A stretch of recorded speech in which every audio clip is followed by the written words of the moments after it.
पूर्व विदर्भ असेल, पूर्व विदर्भातल्या जिल्ह्यांना संध्याकाळच्या वेळेला वातावरण सक्रिय होईल. हं. दिवसभर कुठल्याही प्रकारचा अडथळा शेतकऱ्यांना येणार नाही. हो. 90% भागांसाठी हा अंदाज होता. हं. 10% भागामध्ये स्थानिक वातावरण तयार होऊन फटकारे, सटकारे वगैरे अशा गोष्टी घडतील. हं. आणि जशी 5-6 तुम्हाला गेली, तशी 7 तारीख सुद्धा काही काही भागांना जाईल. हं. पण आता कसं 8-9च्या तारखेला जे वातावरण आपण सांगतोय म्हणजे गुरुवारचं आणि शुक्रवारचं, हं. हं. त्यामुळे थोडा जोर देखील तुमच्या भागामध्ये उद्याच्या तारखेला म्हणजे 7 ऑगस्टला थोडा वाढू शकतो. हं. दुपारनंतर मात्र दुपारपर्यंत तुम्हाला काही अडचण येणार नाहीये. हो. 3च्या पुढे हे वातावरण खराब होईल किंवा दुपारनंतरच खराब होईल आपण सरळ-सरळ म्हणूया. हं. हं. आणि विशेष करून पूर्व विदर्भातल्या नागपूर असेल, चंद्रपूर असेल, जे काही भाग आहे गोंदिया वगैरे भाग, हं. तर हं. या भागांना सरींच्या जो वातावरणाची बिघाड जे पाहता, हं. हे दुपारनंतर चित्र स्पष्ट खराब होणार आहे. हं. हं. गुरुवार तुमच्यासाठी थोडा झडीचा सारखा राहील. ढगाळ वातावरण, काही ठिकाणी पाऊस, हलक्या सरी, काही ठिकाणी जोरदार सरी आणि हे छत्तीसगड मार्गे येणारी लेअर आहे. त्यामुळे ही 2 दिवस तरी तुमच्या परिसरामध्ये राहील. हं. तर शुक्रवारचं 9 तारखेचं वातावरण बघायला गेलं तर स्पष्टपणे संध्याकाळपर्यंत पुन्हा सूर्यदर्शनाची चाहूल लागेल. हं. 4:30-5 म्हणा. पण एक गुरुवारी झाले 8 तारखेला, हं. ते दिवसभरच खराब वातावरण, ढगाळ वातावरण. अचानकच 1-2 खेड्याला स्पष्टपणे सूर्यदर्शनही होईल. पण हं. जे सूर्यदर्शन ह्या 5ला झाले आणि 6ला झाले, हं. ते 8-9ला नाहीये. तर हं. त्यामुळे त्या देखील अंदाज शेतकऱ्यांनी लक्षात घ्यायचा आहे आणि त्या पद्धतीने आपल्या शेतीचं नियोजन करायचंय. हं. तर आता याच्यामध्ये एक फरक असा आहे, की तुम्हाला हे जे वातावरण आहे, ते 9 तारखेपर्यंतच आहे. हं. 10, 11 आणि 12 पुन्हा एकदा मोकळीक मिळणार आहे. आणि विशेष करून तुमच्या भागामध्ये भरपूर पाऊस झाल्यामुळे हं. 13-14ला अल्ट्रा सर्ज ढगांची निर्मिती होऊ शकते. काही-काही ठिकाणी 1-2 ठिकाणी मेघगर्जनेचे प्रकार देखील घडू शकतात.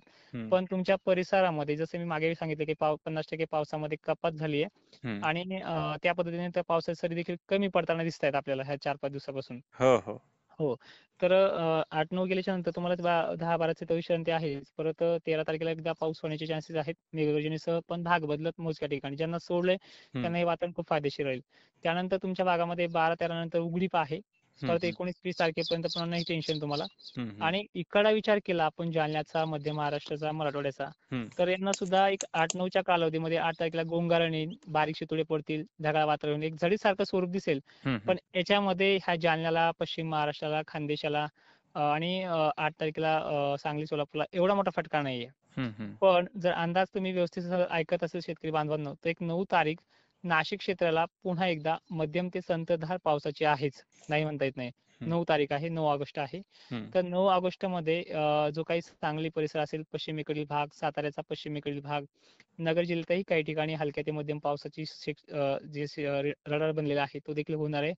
आणि नाशिक क्षेत्राच्या मात्र इगतपुरी भागामध्ये जोर जास्त वाढू शकतो. काही ठिकाणी जोरदार देखील होऊ शकतो.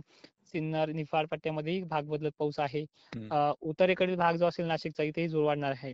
पण नाशिकपेक्षा उत्तर भाग जो म्हणजे मालेगाव परिसर येतोय, खानदेशामधला जळगाव वगैरे भाग येतोय, नंदुरबार येतोय, हं. यांना मात्र पहिल्यापेक्षा 50% जी कपात आहे ती कायमस्वरूपी आहे.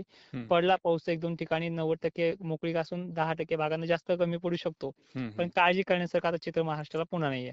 हं. हं. तर या व्यतिरिक्त सांगायचं झालं तर खंडाबाबतीत मी तुम्हाला अंदाज दिलेलाच आहे, त्यामुळे काही हो. वावगं नाही. हं. पण शेतकऱ्यांना खंडाची तीव्रता आपण पहिलेही सांगतो, आताही पुन्हा सांगतो. बरेच शेतकरी अजूनही कमेंटमध्ये विचारत असतील किंवा काही घाबरल्यासारखं करत असतील. तर लानिना काळाचा खंड आहे, एवढा मोठा नाहीये. हं. आणि प्रत्येक पूर्वविदर्भाला तर तुमच्या परिसरामध्ये तर 6 दिवसाला, 7 दिवसाला पाऊस आहे. हं. पण हं. पश्चिम महाराष्ट्राला जे काही भागामध्ये पाणी मुबलक नाहीये, म्हणजे विहिरीला पाण्याचा अजूनही स्रोत वाढेल नाहीये.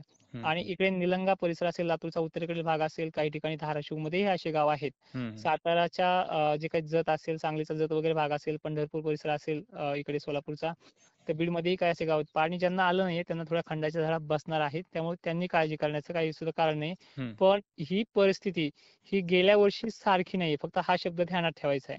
सरळ-सरळ. हं. हं. पाऊस हा खंडामध्ये पण विश्रांतीसारखा आहे. खंड जो असतो ना, हं. तो हं. खंड 1-1.5 महिन्याच्या पुढे असतो आणि त्यामध्ये पिकं करपणं हे महाराष्ट्राच्या 90% भागांचा इफेक्ट बसतोय. ठीक आहे. अच्छा. हां. पण याच्यामध्ये उलट आहे. 10 ते 15% भागांनाच याचा